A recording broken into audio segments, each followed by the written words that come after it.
I am terrible at learning languages. I took German in college. It was a disaster.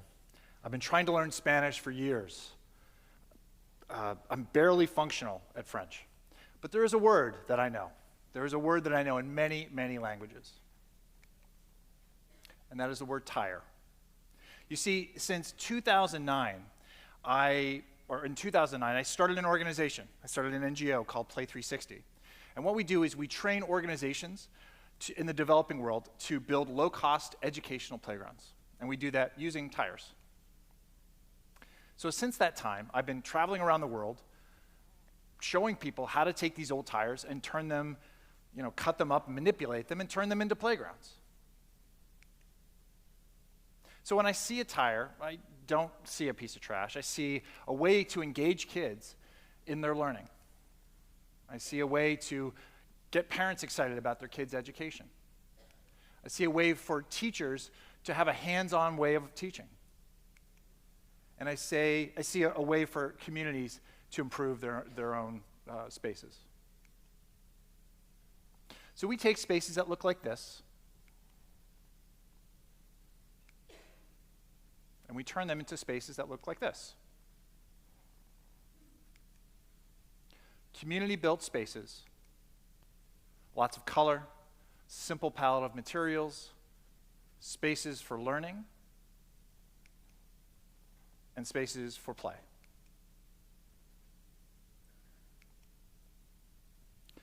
Our playgrounds use local tools and local labor, local materials, and they're built by people that we meet, and people that we train.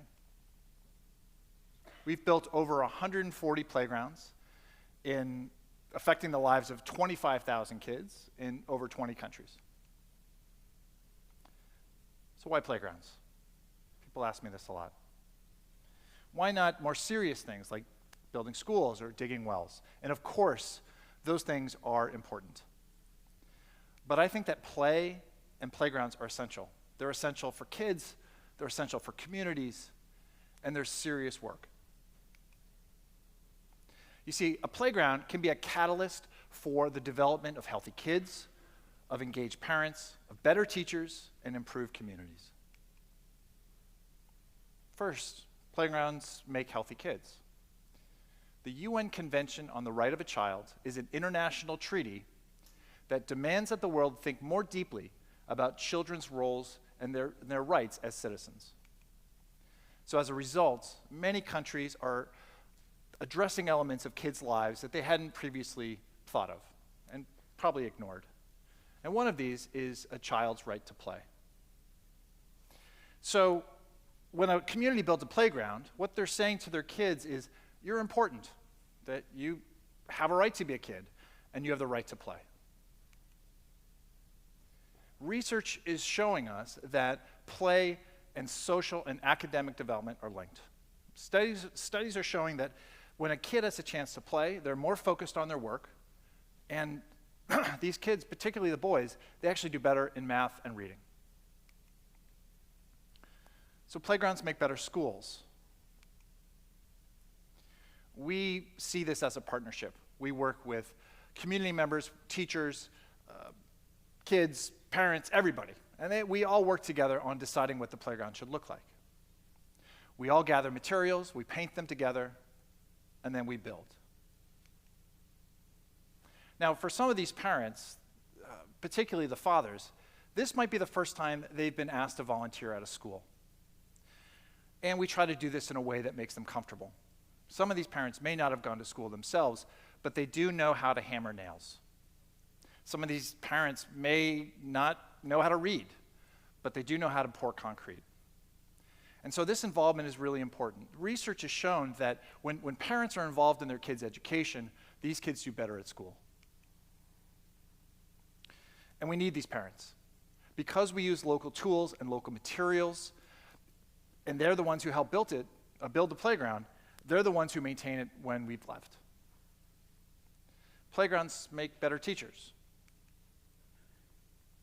So this is an example of a place where we might work.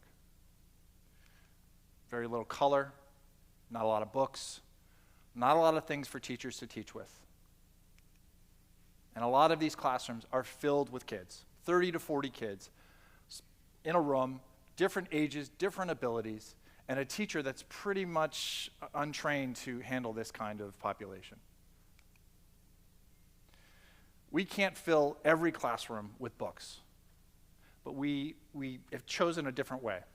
What we do is we build playground equipment that promotes active learning. This is the tire calculator.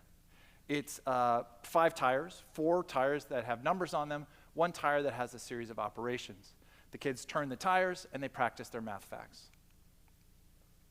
We make musical instruments.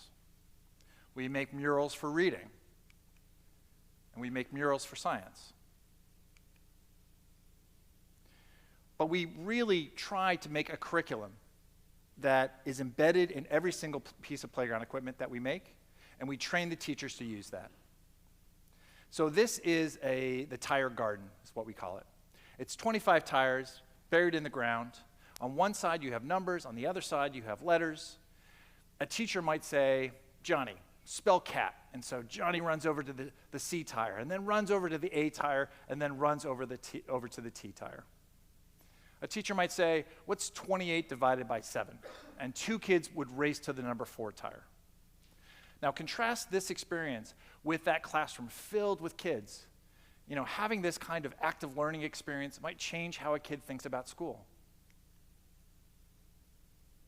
No matter what country you live in, we need to rethink how we teach our kids.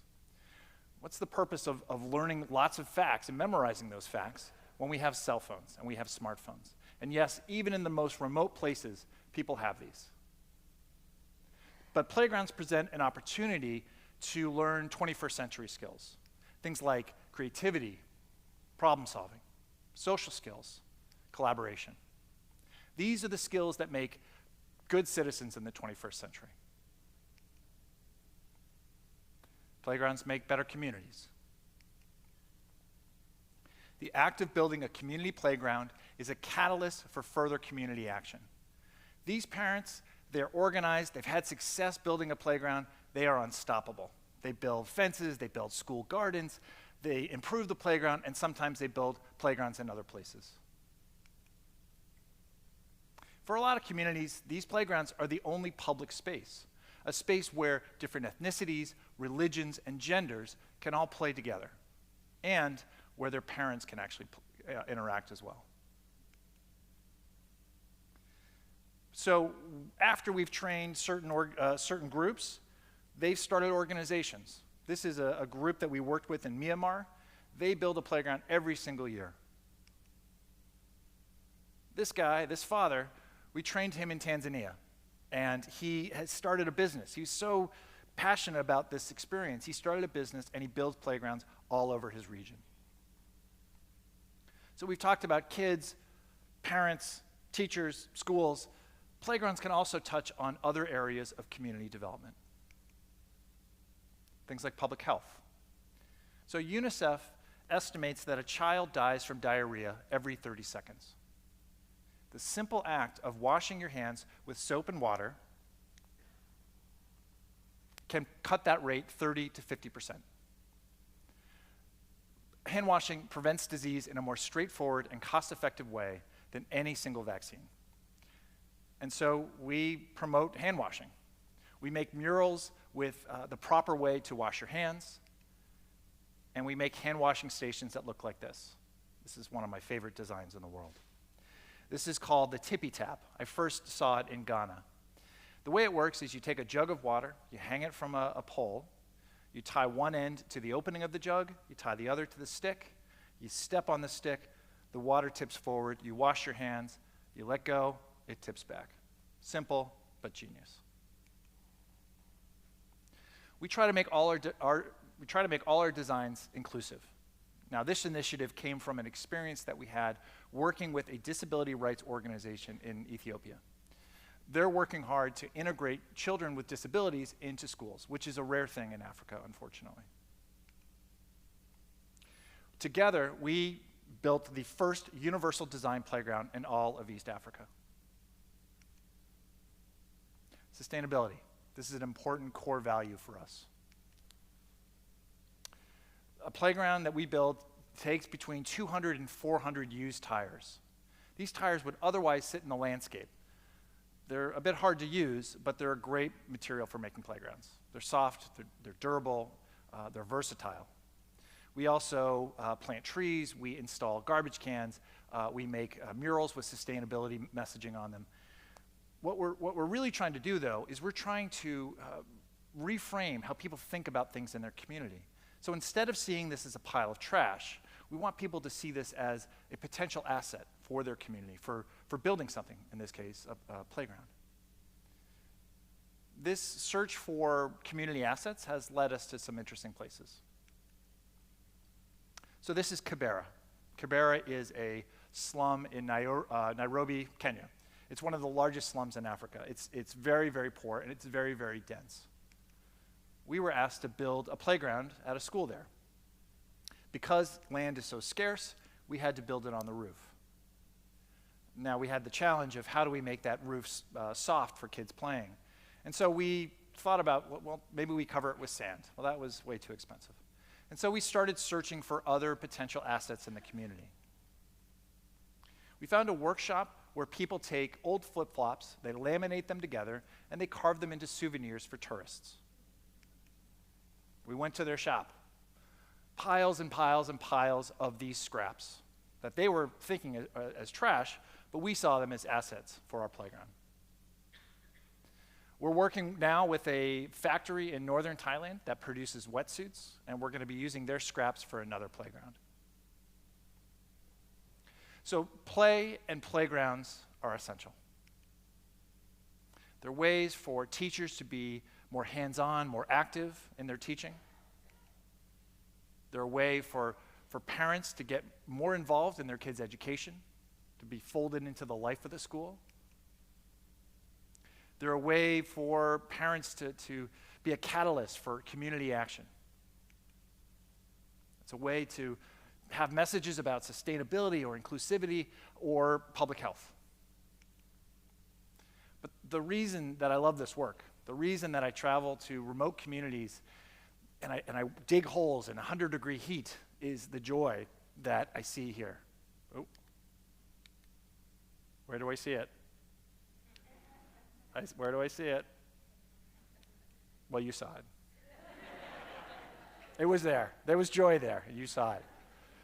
The joy, the smiles, that's why I do it. That's the reason that we build these community playgrounds. Thank you so much.